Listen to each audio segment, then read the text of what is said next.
This impeachment court was established to try the Vice President of the Republic. Ang punto ko po rito, kasi napapansin ko po ilang araw na nagagamit po natin ang impeachment court, ang oras po ng impeachment court sa pagpapaliwanag. Naintindihan ko po ang posisyon ng aking kaibigan, si Senador Robin Padilla. Yung kanya pong frustrations. Pero gusto ko lang po sana ipaalala sa ating presiding officer, sa ating pong Senate President, at matanong, ano po ba ang ating ginagamit na rules ngayon? Pwede po ba yung mga problema po labas sa impeachment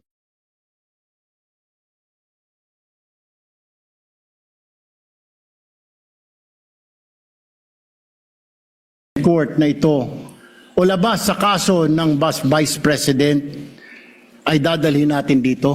Di po ba ang korte na ito na itatag para po sana kay Vice President at kay Vice President lamang?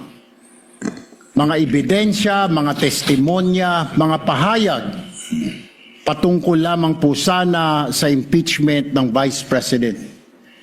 Kasi dito pong mga nagdaang araw, Mr. Presiding Officer, Senate President, mga kasama, napansin ko po na nagagamit ang oras po ng impeachment court sa pagtatanggol po ng mga nakaraang araw ng sarili ng ilan sa mga kasamahan natin sa mga akusasyon.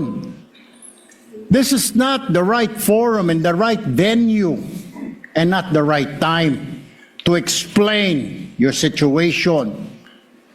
Kung gusto po ninyong mag-eksplika ng inyong mga saloobin, problema, maaari naman po ninyong gawin yan sa labas po ng oras ng impeachment court. Maaari pong sa press conference, nandyan naman po ang Senate media. Anytime po, nandoon sila sa Senate briefing room, press briefing room. Maaari din po sa Facebook o sa YouTube magpaliwanag. Huwag po nating gamitin ang oras ng impeachment court sa pagpapaliwanag o sa pagtatanggol ng ating mga sarili simula pa po noong nakaraang linggo. Because the time we waste here to defend ourselves, defend what we believe or what have you, is an injustice to the Vice President. Yung oras po na ito dapat ilaan natin sa pakikinig sa depensa ng Vice Presidente, sa mga akusasyon laban sa Vice Presidente, hindi po pagdidepensa sa mga sarili natin kung tayo inaakusahan ng kung anong mga ahensya, kung tayo po ay may mga kaso, may mga investigasyon. This is not the right forum, Mr. Presiding Officer, Mr. President, Senate President. This is not the right place. This court was established, was created, the impeachment court, for the Vice President and Vice President only. This should be her time.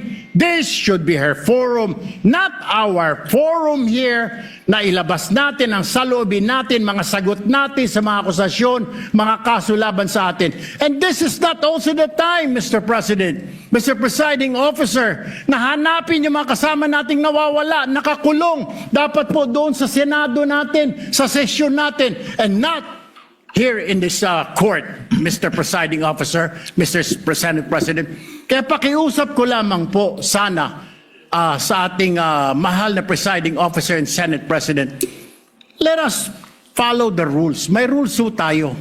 Kung hindi naman ho patungkol sa Vice President na sasabihin natin, hindi naman po patungkol sa depensa o prosekusyon ng Vice Presidente natin, then wag na ho natin payagan na magsalita pa po dito because nasasayang. Because every minute, every hour that we waste away from the defense or from the prosecution of the case of the Vice President, it is injustice. It is called injustice to the Vice President, to her family, yung anguish, yung kanyang sama ng loob, yung oras na nakabinbin ang kaso na ito. Let us do this impeachment trial as quickly as possible. If we have to clear the Vice President, then let's clear her. If we have to prosecute, then prosecute her with the evidence kung meron. Not waste our time kung ano-anong sinasabi natin dito to protect ourselves, to defend ourselves. This is not the right forum, Mr. Presiding Officer. Kindly wind up, Mr. Senate Senator Judge President. Sherwin Tulfo. This is not the right forum for us to defend ourselves. Bring it somewhere else. Bring it to the press. Bring it to the social media, but not here. Thank you, Mr. President. The remarks of the gentleman are noted. Earlier, Senator Judge Alan asked to be recognized. Are you yielding in favor of Senator Judge Padilla? And thereafter, Senator Judge Soto. Thereafter, Senator Judge Thank you, Padilla, Mr. before the Presiding chair Officer. makes a ruling on the matter. Yes, Senator Judge Alan Cayetano is recognized. Thank you. I'm happy. You may proceed, sir. I'm happy I finally heard Senator Judge Erwin Tulfo is concerned about the justice or injustice to Vice President Sara. That's good news. Regarding the waste of time here, sabi ni Senator Joker Arroyo, it is useless to argue a legal point with a non-lawyer. When Senator Marcoleta brought that up here, nagkaroon ng commotion. Senator Miriam stood up here many times and said, kaya ka nga nagpo 4 years na law school at nagbabar. So let me give my own interpretation. The impeachment court is formed with lawyers and non-lawyers. And we interact, and it's for everyone, and we're equal. But if there's an engineer here or a doctor, and they talk about medical principles, I have to either study and argue on medical principles. Hindi ko pwedeng sabihin, hindi, ganito lang yan, logic lang yan, etc. Di ba? So, ang legal principle natin today is simple, integrity ng court. So, allow me to mention that to the people and help educate my colleague here. The integrity of the court and the justices or judges is always relevant. So if the Supreme Court or COMELEC, Court of Tax Appeals, Sandigan Bayan is being heard and the judges are being threatened, you give them time. So we cannot take the impeachment out of context. May nangyayaring flood control scandal, may nangyayaring gulo sa Team Unity na hindi na united ngayon. We consider Senator Marcoleta and Senator Jinggoy political prisoners, weaponized yung Blue Ribbon Committee at weaponized yung ano. So Mr. President, hindi tama na sabihin na I wasn't, after we brought up the problem with NBI, they doubled down, naggumawa pa ng task force. I mentioned 2 colleagues sa Salian, I didn't accuse them. Sabi ko lang, just like Vice President Sara, just because tumaas ang SALN, can we already ask for the BIR, for the AMLA and the bank accounts? So sabi ko, yan ang i-discuss namin sa Monday. Nag-react na, nag-accuse. I did not take up your accusations here today. Si Secretary Vince Dizon, 3 beses na nag-verify sa Taguig, sinabi na 3 beses na walang ghost. Ngayon, i-verify ulit. I wasn't going to bring that up, but then i-question ninyo si Senator Padilla. It was all over the news na hindi niya inintindi or he snubbed the ombudsman. I was going to stand up before Senator Erwin stood up just to say, may registered mail. So nung una pa lang, 5 minutes si Senator Tulfo, so I'll take the 5 minutes also if you don't mind.